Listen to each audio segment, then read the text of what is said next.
Okay, holy crap. Okay, I'm right here, I'm right here. Wow, I didn't realize about the time, but okay, I finally made it. Okay, first of all, can anybody hear me? Do we have anything going on? First of all, that would actually be important if things are actually going live right over here. So, alright, first of all, hello everybody! Yes, okay, I think, yes, things are actually working right now. Greetings and welcome everybody to AniMat's Crazy Cartoon Cast, where I may be crazy, but I'm not crazy to the point of taking Ambien to say things that would make me look absolutely psychotic, including supporting Donald Trump or saying that black people are monkeys or something like that. Don't worry, I'm the good kind of crazy right over here. So, with all that said, how is everybody doing? Holy crap! First of all, let me just say that I do apologize over the fact that this came out a little bit later. For those of you in the future that are watching this on YouTube, I started this 2 hours late because I was in the middle of something while I was out. I actually wasn't here. This wasn't delayed due to technical difficulties. This was actually because, if you guys haven't seen it on social media, but the reason why this had to be delayed a little bit was because I was actually out doing some filming work where I was hired to be an extra. The project itself, well, I mean, you know these things. You're not really allowed to fully go into detail what it's all about and stuff like that, but I don't even know what it is, honestly, but one thing I will say, though, is that I was an extra for a Chinese TV show. And they were actually filming at a college that is not far from my place. So I actually went and drove there. So for several hours, it was mostly me just walking around the campus with a few people. So that's pretty much the story of how I ended up being a little bit late here. Why the schedule is a little bit different. And also, one thing that I will say that is a little bit different about today and how things are a little bit wonky is actually the fact that I was awake since 5 in the morning, which normally I would sleep late and wake up late. So the fact that I've been up since 5, it's just been absolutely insane. And they even gave us the option that, okay, for some of you extras, it's okay if you want to stay if you want. They give us the option that we can stay up till 8 p.m., which for me, I was like, hell no. I was there since 6, and I pretty much left at around 1 or 2. Yeah, actually more around 2. Because afterwards, I was stupidly hungry because my eating schedule is now messed up with how I was awake since 5. And then afterwards, I just slept. And then I woke up to, I woke up at 3:45, and then I realized, holy crap, it's showtime, so I had to set everything up. So that's pretty much my little story of the day, which also, considering that I was mostly filming outside, you may have noticed, maybe, depending on the lighting of the webcam and all that stuff, where my face would be a little bit red. So, with all that said, now that I am back here, I am well rested, and now that we can get back into AniMat's Crazy Cartoon Cast, let me just say, wait, oh, you have an eating schedule. Well, I mean, like, the time when you would eat, like, the time when you would go normally eat breakfast, dinner, and lunch and stuff like that. That's what I meant. But anyways, with all that said, are you guys ready for today's episode of the Crazy Cartoon Cast? Let's see if in the chat wall people are ready, first of all. That would actually be kind of important. Alright, let's see. Yes, okay, we got some, okay, I see, yeah, alright, we definitely got some yeses. Alright, good. Alright, so with all that said, let's not waste any more time, and let's officially get things started with our first story, which is pretty much the big one, where so far, let's admit it, this week there wasn't really a lot of animation news. In fact, the biggest animation news is just building up to what's going to be coming out next week. But with this one, we didn't necessarily get a trailer as of yet, but we actually did go and get some interesting pictures. And what I'm talking about is actually going to be one of the most anticipated animated sequels of the year, Wreck-It Ralph 2, or more specifically, Ralph Breaks the Internet, Wreck-It Ralph 2. Now, USA Today has officially released a series of pictures in which they would go and reveal some new characters regarding that will be coming out in Ralph Breaks the Internet, Wreck-It Ralph 2. Specifically, the first one that we got right over here, is there a way that we can go full screen with this? Hold on a sec. Don't show them just yet. Hold on. Let's save the excitement for... I'm sure we've had... Yeah, I'm sure. Like, I double-checked. I thought we did have a... Why can't I... Okay, now for some reason I can't escape. Alright, hold on. Let's refresh this. Alright. Okay, so... I think now it's going to work. 11 photos. Can we... Ah, there we go. Okay, full screen. There we go. I think now we can check out the pictures much better. So our first picture that we have right over here. Okay, well, I see, yeah, if you guys want... Okay, yeah, okay, never mind.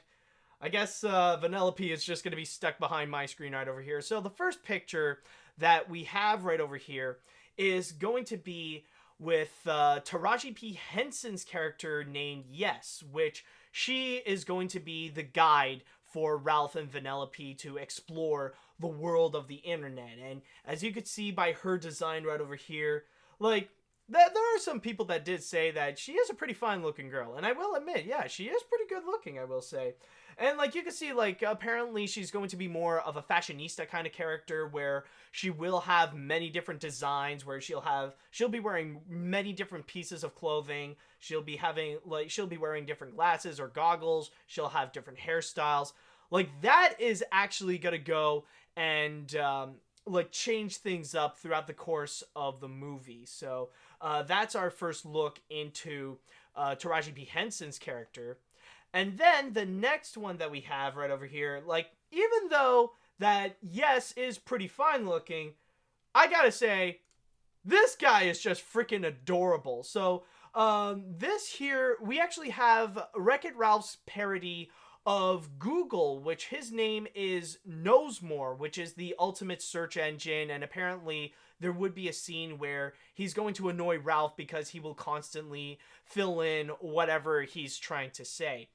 And one thing I will say that makes him so cute, if you look at his design, for me at least, the way that I read it, it's obviously like a clear throwback to what was in the 1950s. Now, if you guys know your animation history, then you know that during the 1950s, cartoons were a lot more abstract. They were a lot more cartoony, per se, where they decided to go and break the rules. They decided they're not going to follow in the same steps of what Looney Tunes or Disney has done, and they decided to go a little bit more abstract. And even Disney, a great example of a more abstract Disney cartoon of the 1950s is Toot, Whistle, Pluck, and Boom, probably their most famous one during that era. And even at the time, a lot of them were actually directed by Ward Kimball. And like, this is definitely a throwback to one of those designs right over here. And yeah, I can definitely see in the chat wall people have mentioned this. But yes, of course, one weird thing that is actually regarding with Knowsmore is actually the fact that this is going to be the one funny thing is that this is actually going to be voiced by Alan Tudyk. Yes, Alan Tudyk is actually going to be coming back, but as a completely different character. Now, I've seen people discussing that, oh, maybe because of this, we are actually going to see him probably play as a new character. You know, we're gonna be, well, no, actually, like, some people are thinking that there's gonna be a big twist where apparently this is going to be Turbo, or this is gonna be King Candy, which honestly I have to disagree, because the thing is, like, we got a brand new character, and even if there is like some kind of twist that maybe this is Turbo or maybe this is King Candy, they wouldn't spill the beans immediately the fact that this is actually going to be voiced by Alan Tudyk. So this is going to be like a brand new character that he's going to voice, and he's going to play with his with his versatility, because that's the thing with Alan Tudyk, is that throughout his career with Disney, you could see that he has he has given out many different voices, and he can either go high and low and all over the place with it. So with that said, though, even though that this is our first look at the new characters for Wreck-It Ralph 2, this is actually not the most interesting picture that they have brought out. There is actually one more that pretty much is a giant reveal that people really want to know what is going on with it.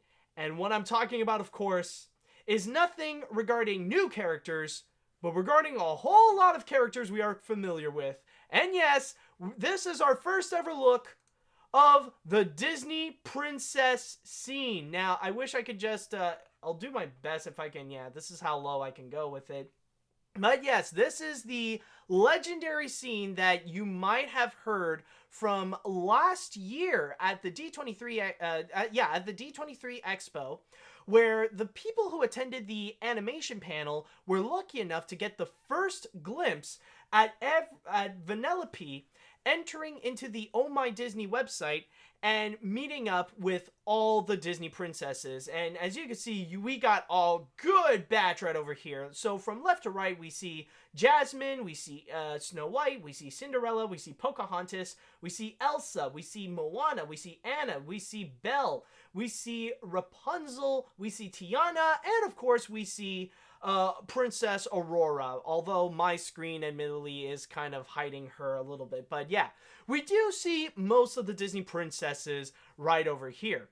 Now, there is one thing I would like to notice that what's actually very interesting is the fact that we don't actually see all the Disney princesses here, and it took me some time to realize that. Now, of course, one of the more obvious one is actually the fact that Merida was not there, because a lot of people who did see the D23 Expo clip, they would mention the fact that when they saw it, there was a joke regarding Merida where she would make a comment and then one of the princesses would ask another going, what the heck is she saying? Oh, don't mind her. She's just she's from that other studio. But what's interesting though is actually the fact that not all of them are there. And I don't mean just Merida, but then I noticed there are a few more that are actually not included. In this picture, we actually don't see Ariel, which we know Jodie Benson is actually going to be doing a voice in there. And also, we don't see Mulan, funny enough. That's one thing I kind of noticed. Like, I had Mulan in my head at one point when I was looking at this picture, and I realized, oh, wait a minute, she's actually not there. But one thing I will say, though, that is actually kind of funny about this picture in particular, I really do like Pocahontas in this picture, where, like, as you can see, all the Disney princesses, they were rather surprised to suddenly find that, oh, Vanellope is just randomly there in their little courtyard. But then suddenly, you got Snow White, no, not Snow White, you got Pocahontas, and all, like, right from the get-go, she ain't having it. Like, she's the only one with the pissed off face that's just like, why is she here? Someone take her out immediately. While everybody is out just like reacting. It's like, oh my god, a little girl. So yeah, that's kind of the funny little thing that I do want to mention. But yeah, for now, this is what we have so far. This is our first look from USA Today, where they've given us not just our first look of the Disney princesses in here, but also the factor that we have seen Knowsmore, which is Alan Tudyk's character, and also that we've seen, yes, Taraji P. Henson's character. And also, before I would continue, is actually the fact that I want to mention that there are some people that are weirded out over the fact that this is our first time where we actually do see some Disney princesses in computer animation, because, yeah, I mean, like, we do have, like, Moana, we do have Elsa and Anna, we do see Rapunzel, and they're already computer animated, but then we would have plenty of others that normally we would be more accustomed to the fact that they are hand-drawn. And especially we got the princesses from the days of Walt, like with Aurora, or with Snow White, or with Cinderella. And yeah, it is true that technically they do look a little bit more different than how they were from their original animated film. But I would like to point out, though, that it's not something that we should freak out about. It's not something that, oh my god, the designs are ruined, they look bad, or whatever. Like, you know, let's not say that just because they made the jump to computer animation, because And I know, especially with you guys, this is not the first time that we are seeing them in computer animation. Especially the fact that you guys might have went to Walt Disney World, where you actually watched Mickey's PhilharMagic and you saw characters like Jasmine and Ariel in 3D in computer animation, and they actually do look pretty good. That, or also, some of you, I'm pretty sure you've played Kingdom Hearts, and you have seen many of these princesses in computer animation already.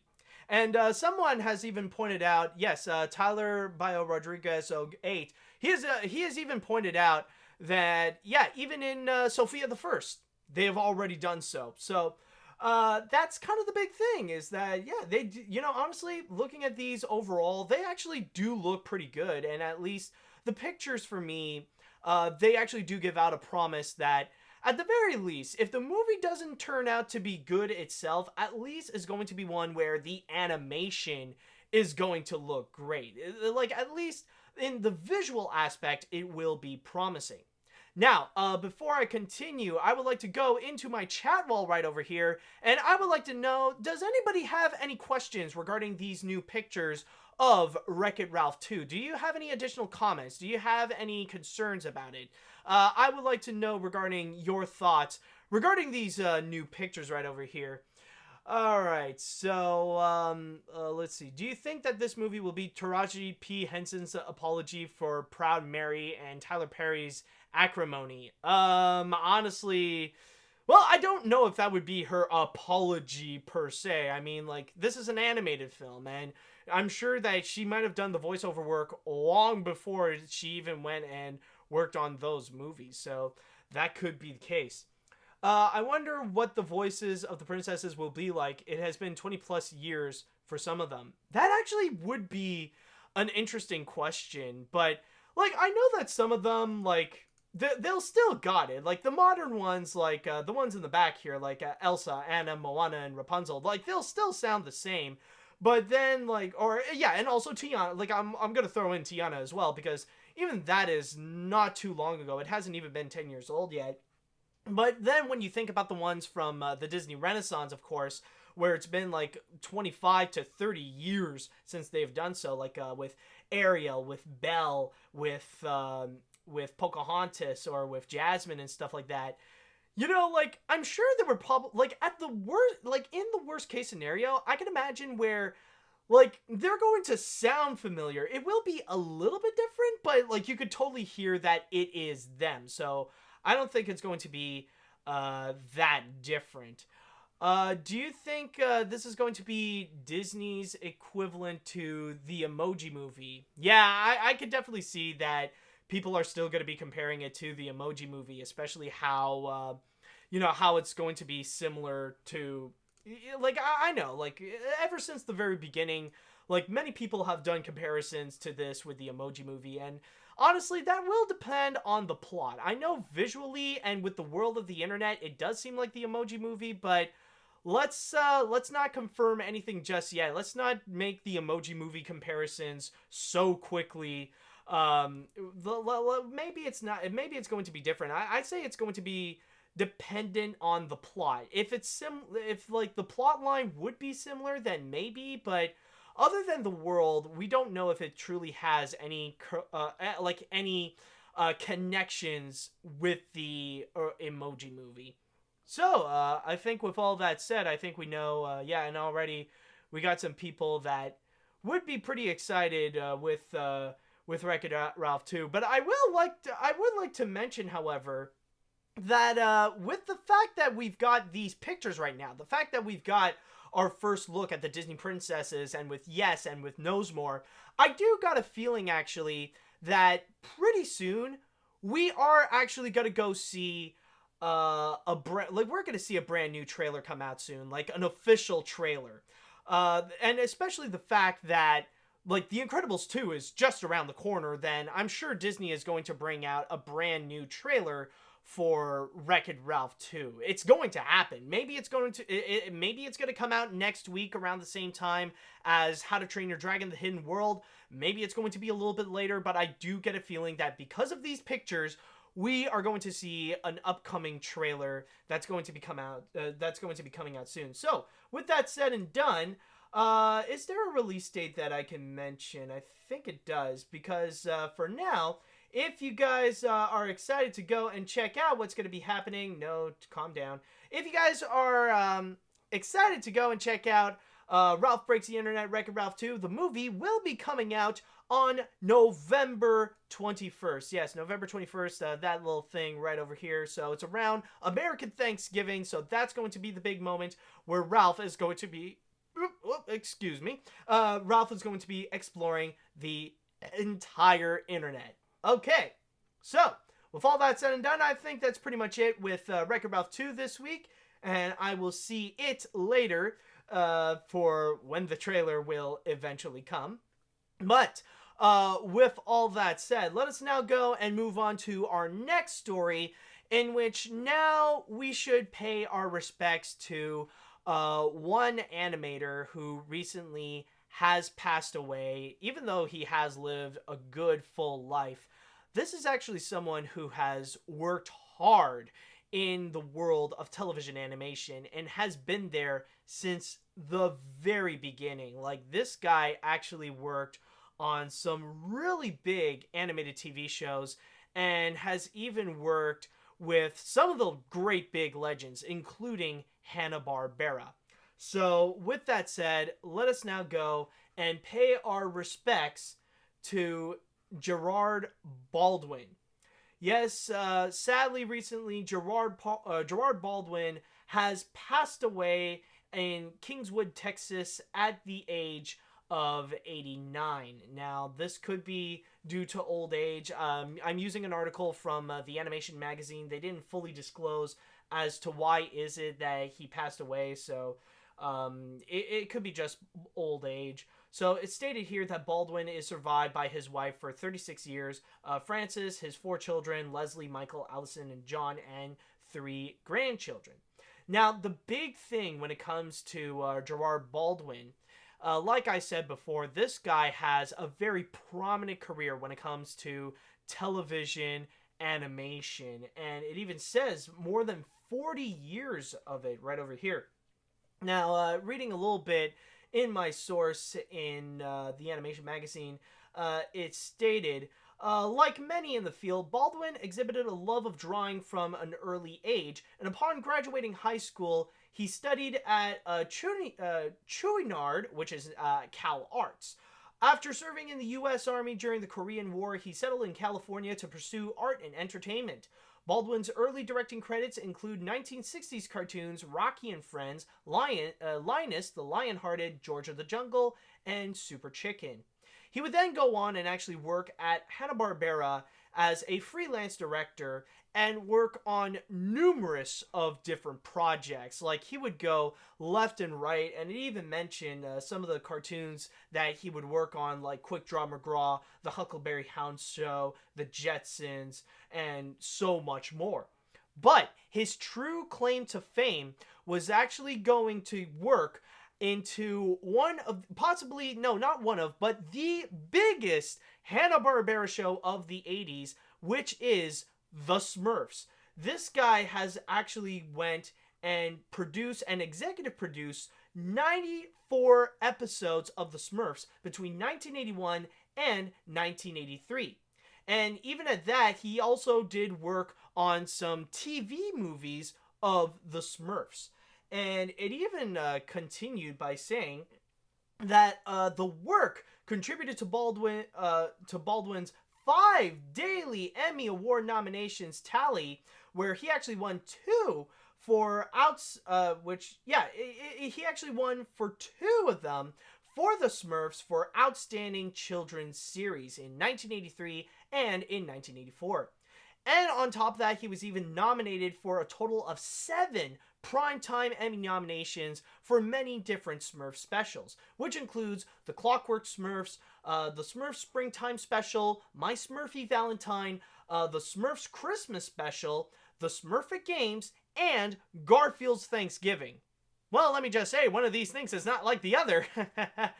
Alright, but anyways, this would also go and he would then, after the Smurfs, go and continue to work on several different TV shows, even some that you guys might have actually watched, where he actually went and worked on some projects including Tiny Toons Adventures, Muppet Babies, The Dudley Do-Right Show, The Famous Adventures of Mr. Magoo, the Aladdin TV series, yes, Disney's Aladdin, the Rugrats, and many more. So that's pretty much his big project right there.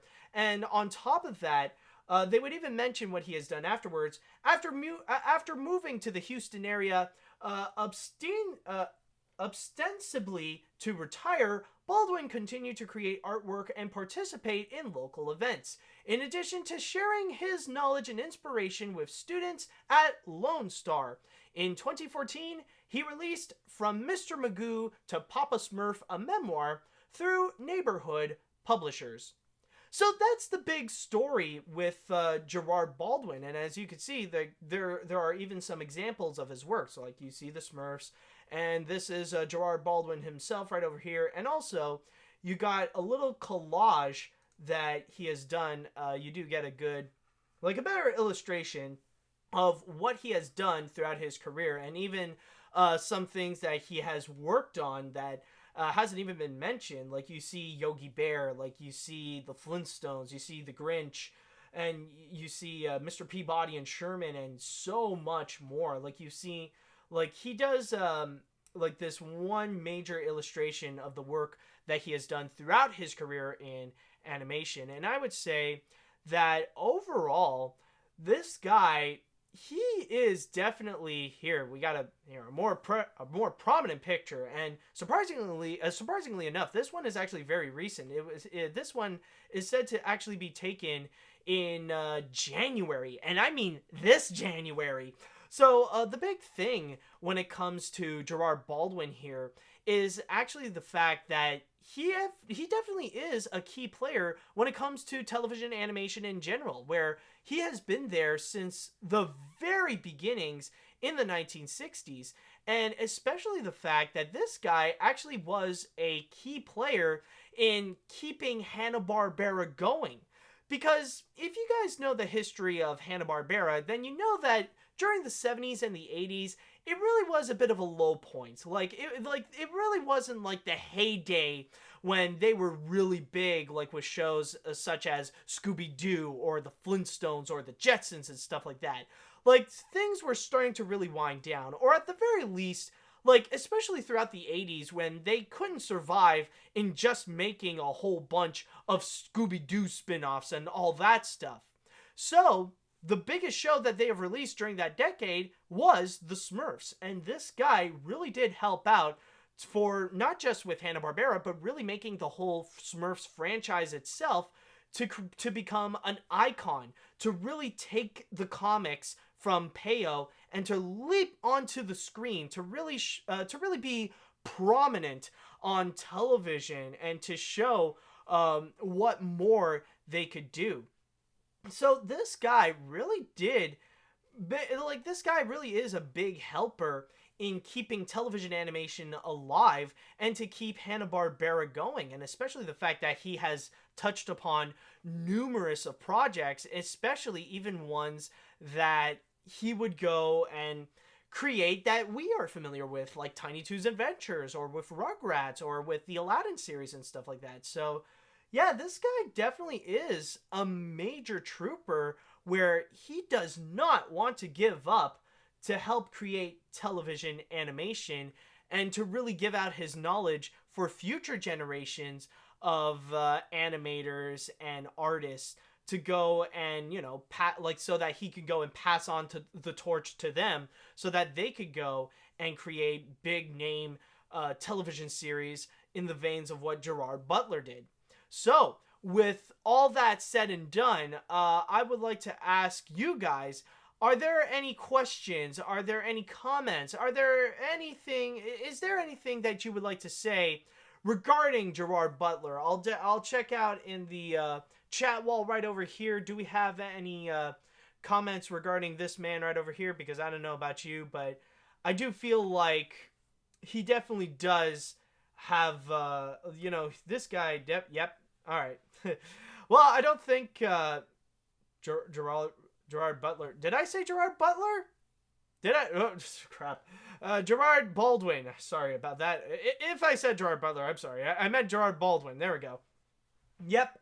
Okay, so it's mostly okay, that's nice. That's nice. It's mostly so it's mostly people giving their respects to Gerard Baldwin. So mostly may he rest in peace. I think that's kind of the big thing right over here. So yeah, I think you guys definitely said it best. We are definitely going to miss him, and may he rest in peace. So like I said, this guy definitely was a key player in preserving television animation, to let it continue, to let it thrive throughout the 80s. And it's not just because of the Smurfs, but also with some of the other works that he has done as well. So yeah, this definitely is a key player in television animation. And Gerard, I just want to say thank you so much for what you have done. Thank you for the great animated series that you have done, and you will absolutely be missed.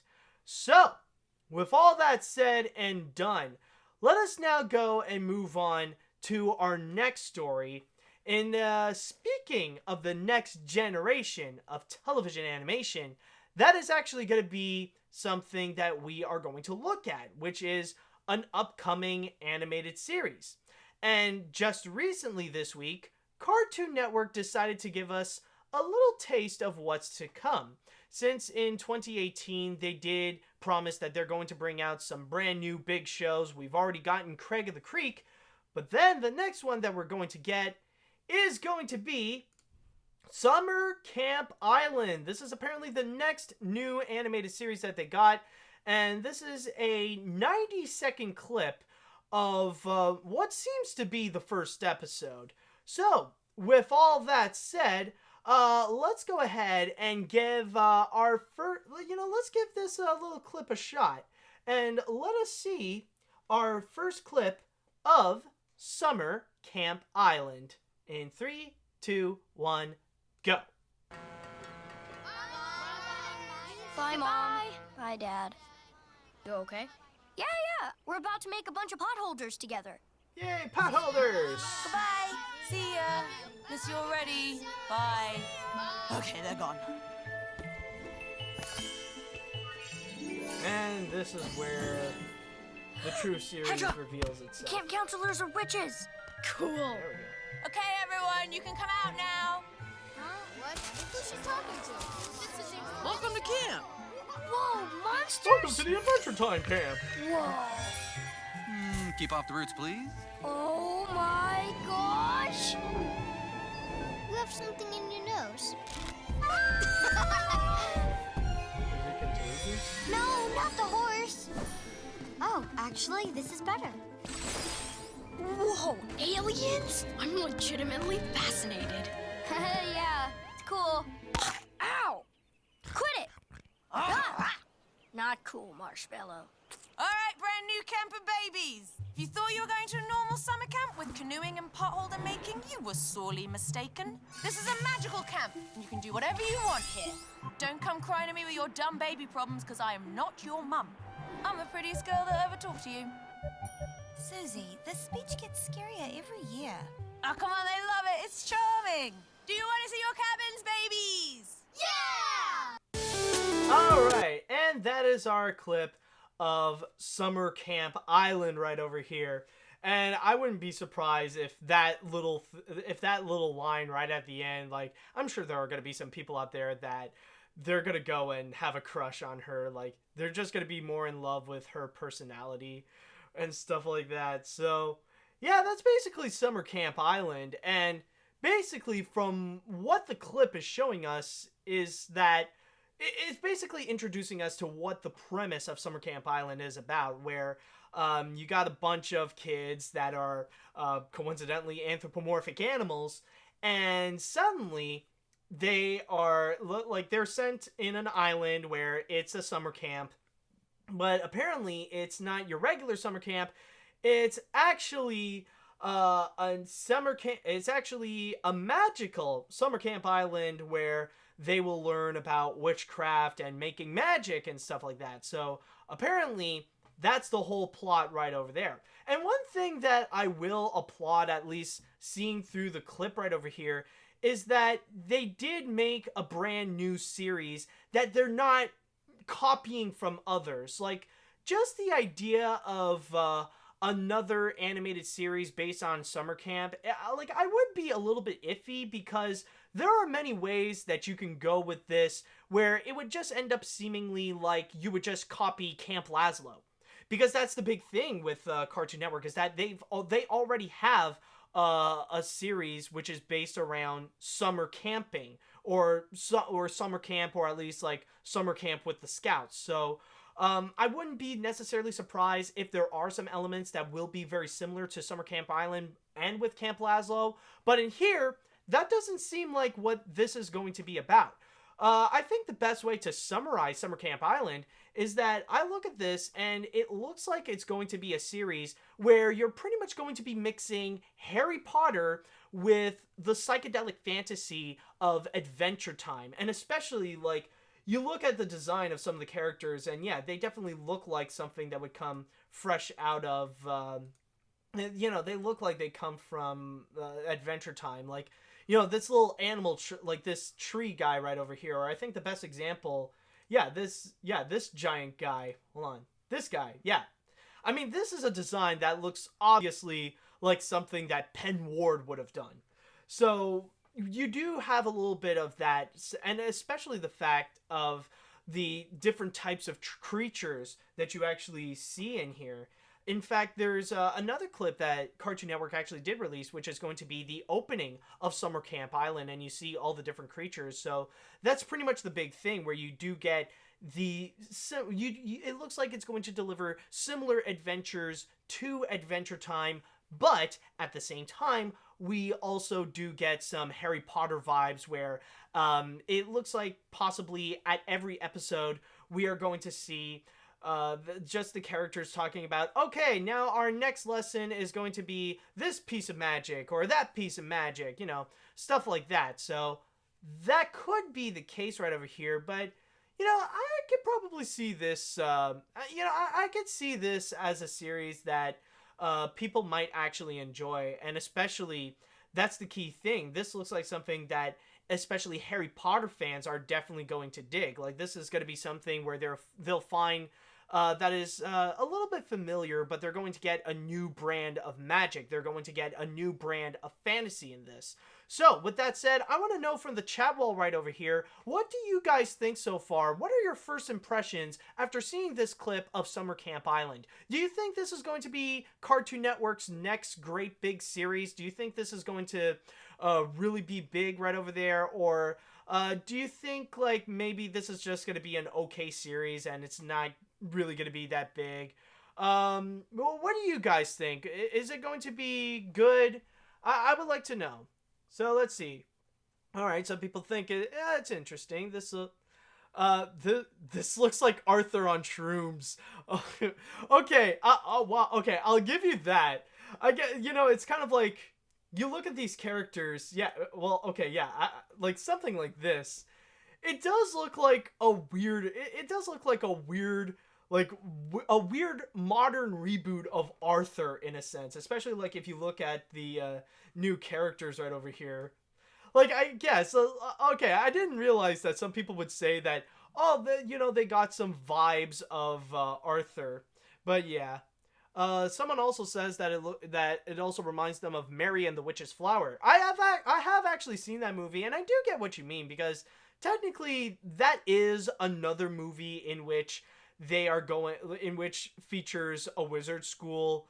But the funny thing with that movie right there, it's a little bit different, because the plot line is not necessarily about the school itself. It's not about going into the school, because there's an entire whole different story right over there, which I'd rather not want to talk about, because that would actually be spoilers. And I would say right now, it actually is a pretty good movie, and I highly recommend you guys go and check it out. It's available on Blu-ray and DVD, so you can go and get it. I know I already got my copy. Any other questions? Do you guys have anything regarding Summer Camp Island? This feels like camp for kids with mystical creatures. Maybe. I'm honestly not familiar with Camp. That could be another example right there. You could be right, but honestly, I'm not too familiar with Camp. All right, so I think with that said, though, we have pretty much all that we got to know regarding Summer Camp Island. Does Cartoon Network mention about when this is actually going to be coming out? No, I think, well, one thing that I do remember about this is the fact that they did mention this is going to be coming out sometime in the summer. So I guess we'll just have to wait and see when specifically in the summer that we are going to see Summer Camp Island come out on... I see some people are already trying to be sassy about it. It's like, oh gee, Summer Camp Island coming out in the summer. How predictable. Okay, no. But seriously though, it is going to be in the summertime that we are going to enter into the world of Summer Camp Island. So we'll have to wait and see with how that show will go, and maybe we'll get something good, maybe not. But let's hope for the best with Cartoon Network, because they certainly do need the support after all the attacks and the backlash that they would get with some of their recent stuff that they've been getting. I mean, they need more support.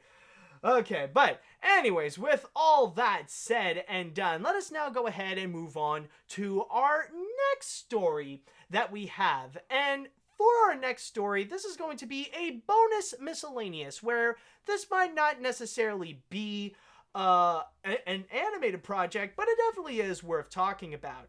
Now, with that said and done, I would like to mention to you guys, if you recall, way back in the first episode of AniMat's Crazy Cartoon Cast, when I had Eye of Soul right over here, we did mention about the Happytime Murders, considering that the trailer of that movie was released, and we talked in length about our thoughts about how this movie is going to be, and if it's going to be a good film, if it's not, if we should be hopeful about it, if it gives us any concerns, and all that kind of stuff. But recently, not everybody is happy with the Happytime Murders, and there is actually one that is quite pissed off about it, and they were actually not happy with how the trailer was released. And I'm talking, of course, about Sesame Street. Now, before I get into the full story right over here, because just to give you a little peek, this is what they're talking about right over here, but just to summarize what has happened ever since the trailer was released, that Sesame Workshop, apparently they were not happy with the Happytime Murders trailer, mainly because of the tagline, where it's pretty obvious where they took it from, where it says, "No Sesame, all street," to really emphasize the fact that this is going to be a puppet show similar to the Muppets or Sesame Street, but it's going to be just for the adults. And they were not happy with that. And they were actually prepared to go and sue the Jim Henson Company and STX, or I think it's more just STX, so that they could go to court and stop them from actually using that tagline. In fact, I believe Sesame Street said right over here, using my source in Deadline, where it has stated, Sesame has demanded that the defendants simply drop the reference to Sesame Street from the Happytime Murders marketing material, a relatively small burden compared to the devastating and irreparable injury defendants are causing. But defendants have refused, and the confusion and tarnishment are building, and evidence in numerous social media postings. So they're pretty much very worried that the tagline, "No Sesame, all street," it's pretty much ruining the Sesame Street brand, especially the fact that this is a movie coming from the Jim Henson Company, which, let's be honest, considering that it is from Jim Henson, well, at least from the Jim Henson Company, well, of course, you could definitely see the connections between that and Sesame Street. But apparently, the people of STX, they have retaliated. They have actually made a comment where they actually called upon their lawyer to mention about this controversy right over here, which is actually in the form of a puppet. Yes, it's actually this guy right over here, in which they call Fred Esquire. This guy is actually the lawyer that represented the court case of what's going on. And how the fridge do I get out of here? Oh, fudge. Can I not get out of here? Oh, no, okay, it opened up a new link. Never mind.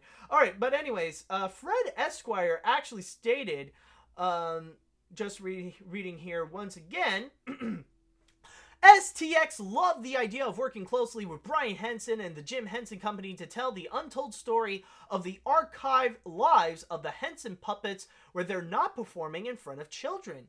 The Happytime Murders is the happy result of that collaboration, and we're incredibly pleased with the early reactions to the film and how well the trailer has received by its intended audience. While we're disappointed that Sesame Street does not share in the fun, we are confident in our legal position. We look forward to introducing adult moviegoers to our adorably unapologetic characters this summer. So what ended up happening is that they actually went and go to court, where Sesame Workshop and... Oh, excuse me, that's my lunch coming back. Anyways, Sesame Workshop and Stx Entertainment actually went to court this week, and without hesitation, Happytime Murders won! No questions asked, where apparently it stated that U.S. District Judge Vernon Broderick on Wednesday said that STX can continue to use the tagline, "No Sesame, All Street," in its marketing for the film, and rejected Sesame Workshop's argument. Read details in the case below, which I guess I kind of summarized it already for you guys. In which Fred actually did come out to make another comment regarding this entire situation, where he has stated,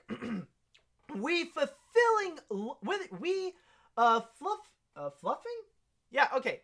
We fluffing love Sesame... Okay, now I get it. Okay. We fluffing love Sesame Street, and we're obviously very pleased that the ruling reinforced what STX's intentions was from the very beginning, to honor the heritage of the Jim Henson Company's previous award-winning creation, while drawing a clear distinction between any Muppets or Sesame Street characters and the new world Brian Henson and the team created. We believe we accomplished that with the very straightforward "No Sesame, All Street" tagline. We look forward to continue happy times, and we prepare to release the Happytime Murders this summer. So that's pretty much the big thing, where this lawsuit pretty much happened, and STX made a response using this guy right over here with Fred Esquire, and without hesitation, the judge immediately ruled for Stx Entertainment and the Happytime Murders. Now, I know there are some people out there that they might be a little bit suspicious regarding what's going on right over here, and they might think that, maybe this is all just a marketing campaign. Maybe this is all just fun and gags in order to promote the Happytime Murders, where STX is secretly collaborating with Sesame Workshop to make this fake, this fake court case, and especially bringing out this guy as the frickin' lawyer. But to be very honest, in my opinion, I do not think that's actually the case. Because if you really do think about it, if this actually is for the purpose of marketing, if this is really the intention to go and promote the Happytime Murders, this thing would have dragged on. This would have continued until sometime at the end of July or in the beginning of August, where they could pretty much go and end the court case, ruling in favor for the Happytime Murders to say, "Hey, we won the court case. Hey, and what a coincidence. The Happytime Murders is coming very close to theaters, so you should probably go and check it out in order to celebrate our victory in court against Sesame Workshop." They would have dragged that on. But, this honestly just ended up going pretty quickly. In fact, the time between Sesame Workshop suing Stx Entertainment for the tagline all the way down to the judge's ruling, it's pretty much 1 week, I would say. It happened really quickly. So, I think this is honestly something that is legit. But I will say, though, in the case of Stx Entertainment and with the Jim Henson Company, when they were handling this situation, I think they knew. They knew that they were going to win no matter what.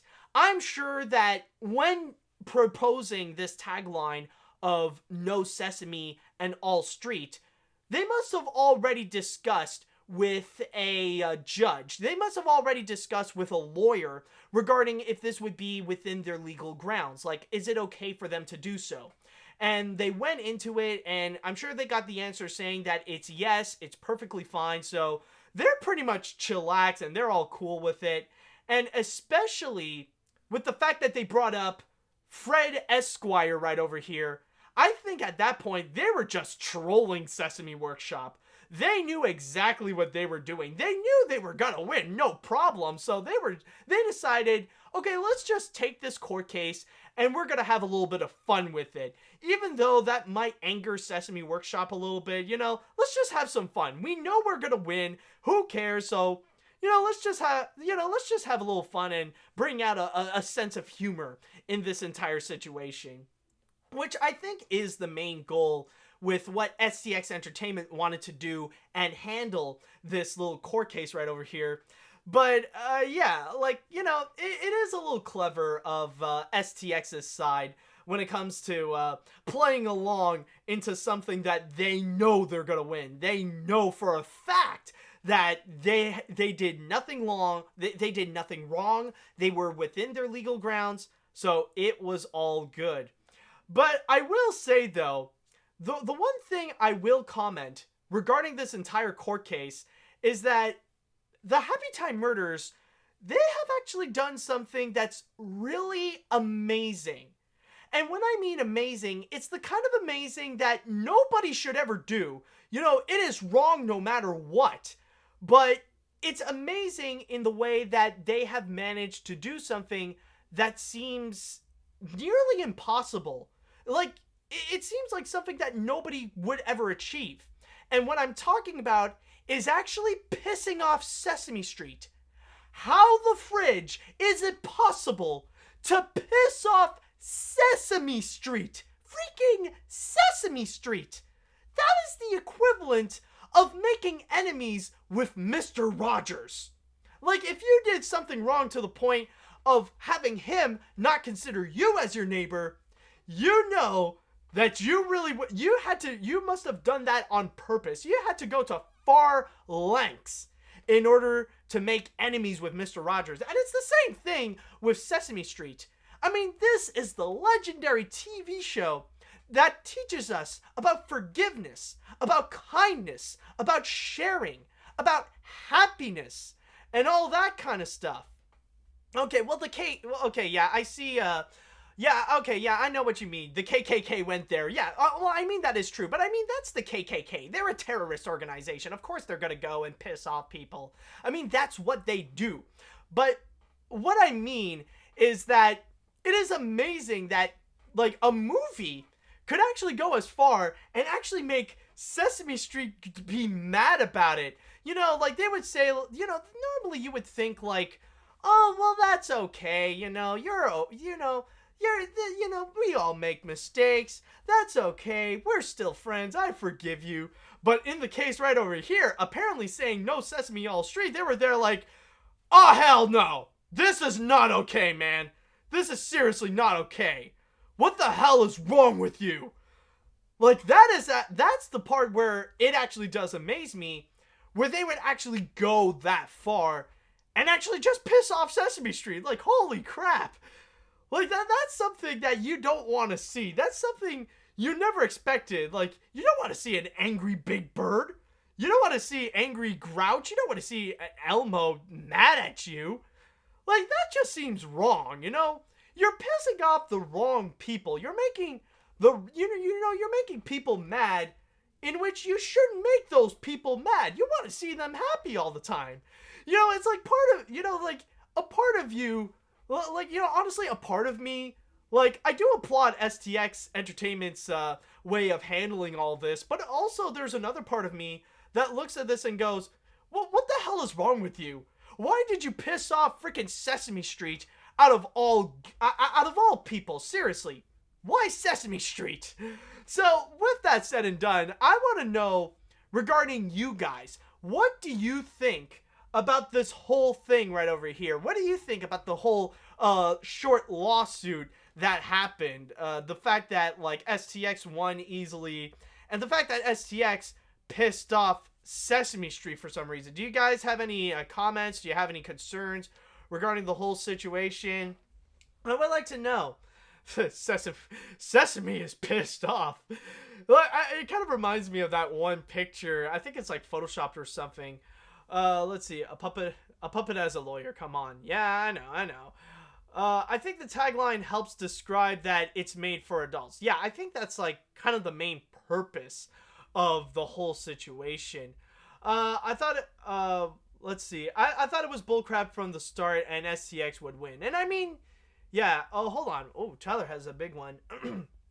Let's see. The fact they made a Muppet lawyer is the most hilarious thing I've seen a company do in a while. Remember when he chased after Homer Simpson yelling with a wonderful day to have a wonderful day to kick your ass? Yes. Yeah, that scene from The Simpsons where Homer, like, he pissed off the entirety of PBS and they were all going after him. And what I remember the most is, like, he was safe in his house and then suddenly a trash can, like, crashed their window, and then you see, like, Oscar come out, give us the money! Elmo knows where you live! Oh, man. That was hilarious. But, yeah. I mean, like, you know, it is kind of, you know, I mean, it is true. Like, some people did mention that this lawsuit seems a little bit ridiculous from the start because it's all over a freaking tagline. And I mean, yeah, it's true. It does, like, in hindsight, it does seem a little bit ridiculous to be angry and sue someone over a godforsaken tagline. It doesn't really make sense right there. You know, it's just, in a way, it seems kind of dumb, and it is over-exaggerating a little bit. So, yeah, that's kind of the big thing right over there. So, with all that said and done with the Happytime Murders, you know, that's honestly... This is one of the crazy stories that I love talking about in this podcast right over here. So, yeah, the trailer was already crazy enough, but then we also have to have this piece of lawsuit right over here. So, yeah, that's pretty much the whole case with the entire Sesame Street lawsuit against Happytime Murders, no pun intended. I believe the movie is going to be coming out on August 17th, which is going to be around the end of the summer. And if you guys are actually old enough, then maybe it would be worth checking out. We'll just have to wait and see. Who knows? I mean, if Sausage Party can actually turn out to be good and actually clever, despite all the crazy raunchiness, then maybe Brian Henson might have something intelligent and creative with the Happytime Murders. Okay. Oh, God. Choking on my own spit. Holy crap. That does happen, honestly. Okay, so with all that said, let us now go into the grand finale. We got one more story here in which we are going to talk about. And right over... Yes, okay, I see that there are some people, they say, it's like, I'm old enough. Okay, well then, you guys can actually go and check out the Happytime Murders. Congratulations. Alright, but anyways... We do have one more story right over here, and we are technically going back into animation in a way, but this is definitely a curious case. Now, with that said, I'm sure there are some people who are familiar with the Gorillaz. And from there, throughout this year, there was a new member that was there, and it turned a lot of people's heads. It seemed kind of weird in a way. Especially, this week, they just released a brand new music video, which is called, Humility. And there's this one guy here. Yeah, this guy. It's like, a lot of people, they looked at him and they're like, what the fridge? This guy looks like, you know who he looks like? He looks like Ace from the Powerpuff Girls. You know, like one of the villains, like the Gangreen Gang? Like, you know, the leader? Yeah, that guy looks like him. Well...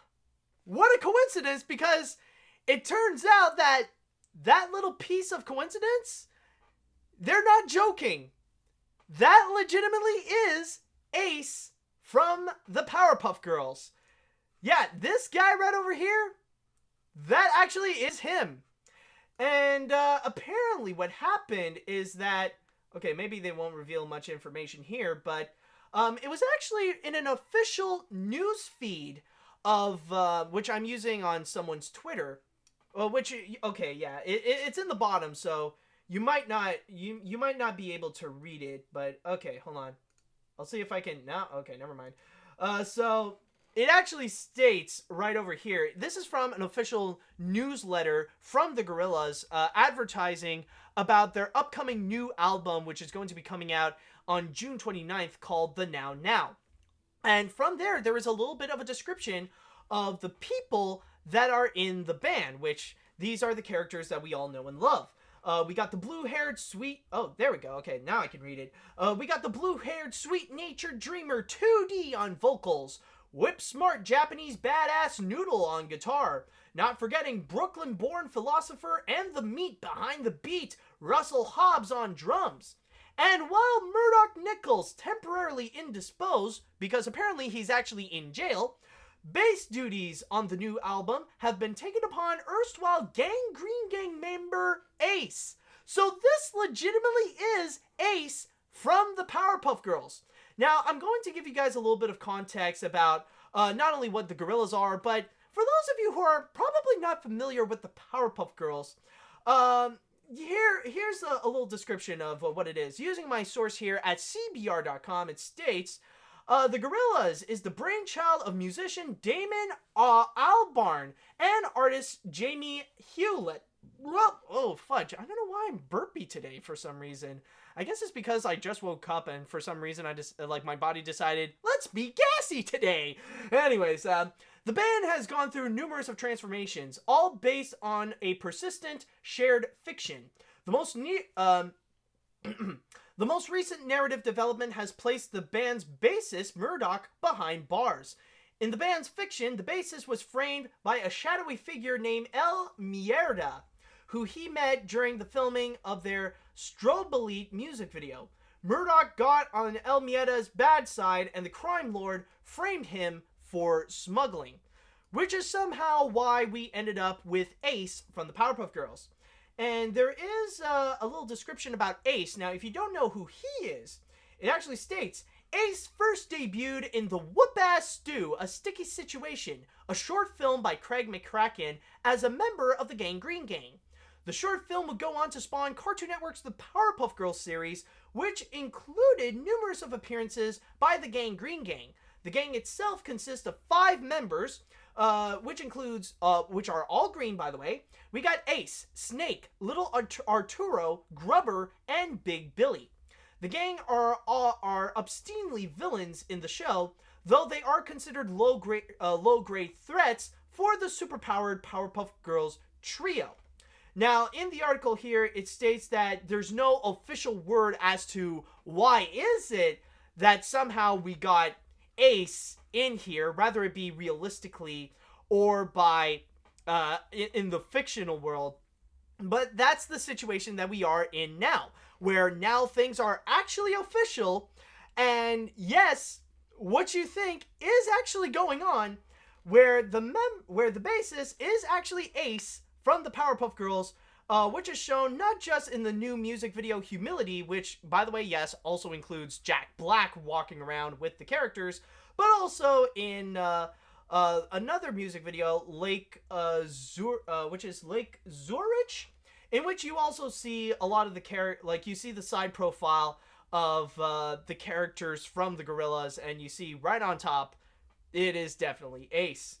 Which, honestly, looking at this, it does bring up several questions on how the fridge is it that we actually got Ace in here. Like, why is that? Like, it does make me wonder within the world of the Gorillaz. Like, okay, so now that Ace is here, does that mean the world of the Gorillaz isn't entirely set also in the world of the Powerpuff Girls? In the future, are we also going to see other gang members of the Gangreen Gang coming over here? Are we going to see characters like Snake or Little Arturo or who the fridge is that big guy? Are we going to see Grubber? Are we going to see Big Billy? Are we going to see those characters make an appearance in an upcoming music video of the Gorillaz? Will that actually happen? Or better yet, the bigger question is, are we going to see the Powerpuff Girls in a music video of the Gorillaz? And also, we could probably ask the other way around, considering that the reboot of the Powerpuff Girls is still going on at Cartoon Network and it's still going strong. Are we going to see a cameo, or are we going to see an appearance of the Gorillaz appear onto the animated series? Are we going to see, like, maybe one big crossover of the Powerpuff Girls and the Gorillaz? Will that actually happen from either side? Honestly, I don't know. But also, what I would like to know is actually, in the realistic sense, how is it that they actually got the rights to one character from the Powerpuff Girls and actually put them here, where now a Powerpuff Girls villain is a bassist to a highly popular band? And honestly, with that question, this is something that I literally stumbled upon just before starting this. Like, the minute before I hit the start streaming button right over here, I actually found this video where it actually says Damon Albarn explains Ace from the Powerpuff Girls joining Gorillaz. Like, I just found this on Twitter and I was like, hey, let's add this in. So this apparently was from, it was from an interview on BBC Radio 6 that just happened on May 31st, 2018. So with that said, this is just 90 seconds long. So let's take a little listen. Let's hear what Damon would have to say with his inclusion. So Murdoch's gone, and we've employed Ace. Yeah, so this is from the Powerpuff Girls. Yeah. Yes, it's happened. It's happened, guys. It's actually happened. I'm glad you've noticed. This is a crossing the beams. This is cross pollination of two cartoons. We've lost a character. We've lost a band member because he's in prison. Right. We needed a bass player. But Ace happened to have a sort of certain kind of sort of spiritual connection with Murdoch, especially in Jamie's mind. Mm. And we were massive fans of the Powerpuff Girls when they came out. The energy of that cartoon was really cool. And you know, kind of know the creator of it. It was a very organic thing, is my point. You know, what does he bring to the band? He's like, I don't know. He's sort of. I like his hair. His hair it's kind of reassuringly receding. Yeah, we needed to get a new bass player, so we got Ace from Powerpuff Girls. That has actually happened. The Powerpuff Girls have given permission for Ace to be joining Gorillaz, not necessarily on a permanent basis, but while Murdoch is in prison, we need a replacement. How's that going? The whole prison thing. Is he coping all right with the clearing his name? I'm not really that bothered. Do you know what I mean? I'm quite happy we've got a new, someone from the Powerpuff Girls. Yeah. So apparently that's, that's probably the little explanation that they gave here. We do see some very interesting pictures. If you write anything on your computer, shut the fridge up, commercial. No, I'm not interested in Grammarly. My grammar is fine. Which I'm sure a lot of people might even. What, the fridge? Wait a minute. Nope. Suddenly we're in another video. Anyways, as I was saying, there was actually some really interesting pictures that they brought up here. There was apparently this tweet that's actually from Craig McCracken where it says, we actually met the Gorillaz and asked them to do a song for the Powerpuff Girls movie, but schedules couldn't line up. But as you could probably see, there actually has been a lot of connections that have already been established between the Gorillaz and the Powerpuff Girls, where, hold on a sec, there are some examples, some good examples right over here, like, I think maybe this could be one example, but I mean, here, this is a better example where I think this is Professor Newtonium, where he was reading a newspaper, and you see, like, on the top corner right over here, it's a little ad of the Gorillaz. And then there was another picture, just got to go down, let's see now. There was another picture that I saw, maybe it happened a little too quickly. Yeah, this one right over here, where you see 2D, like, he's actually wearing a Mojo, hold on, maybe you'll get a better view. Ah, fudge, nope, this isn't better. Actually, no, I got a better plan. Here, okay, it's a little small, but as you can see here, 2D is actually wearing a t-shirt of Mojo Jojo. So you do see already that there is a major connection with the Powerpuff Girls and the Gorillaz that's already been established. And honestly, I would say this is a pretty interesting move. I would say this is honestly pretty interesting, not only to make the Gorillaz relevant again, but also to really make the Powerpuff Girls relevant. I'm sure there are some people that, even though they don't watch the 2016 reboot, they still have fond memories of the 1998 series, and you know, it would bring back some good memories. And it's funny to see that one small character, like specifically just one villain like Ace, suddenly getting a brand new spotlight by being a member of a big band group like the Gorillaz. So from there, I would like to ask you guys about your thoughts on this. What do you think about having Ace in the Gorillaz? Do you think like he'll be a great bassist? Do you think he's a great addition? Or do you think there's something sinister behind it? Do you think we're probably going to see something a little bit more? Do you think we're going to see more members of the Gangreen Gang and the Gorillaz? Or are we going to see more, you know, or is it just like Ace is just there until Murdoch can finally get out of prison? So what do you guys think about this? Let's see. I demand the Amoeba Boys in the drums. Oh wow, some people are already considering, okay, you know what, screw it. We're going to replace the entire Gorillaz with just an entire band. Like the whole Gorillaz is now a band of Powerpuff Girls villains. And actually, you know, I just realized, oh my god, I realized something very interesting though. This was something that I found on Twitter. Let's go back into, let's go back into here. What is actually very interesting, is it here or, okay, no. This part. You know what's actually very interesting? Look at these posters. Someone actually brought up the idea that they would mention, save us from him. Is him gonna be coming into this? Are we actually gonna go see him appear eventually with the Gorillaz? That would actually be very interesting if they do bring more Powerpuff Girls villains onto the world of the Gorillaz, where suddenly we do see characters like him, or we suddenly see Fuzzy Lumpkins, or of course, I'm forgetting about the most obvious one, if we would end up seeing Mojo Jojo make an appearance in the Gorillaz. If they're gonna bring in Ace from the Gangreen Gang, then it wouldn't be that surprising that they would suddenly bring in Mojo Jojo. Oh my god, some people don't even know who is him. Oh, you gotta look him up! And I mean that literally. Oh my god, he's honestly one of the best villains of the Powerpuff Girls.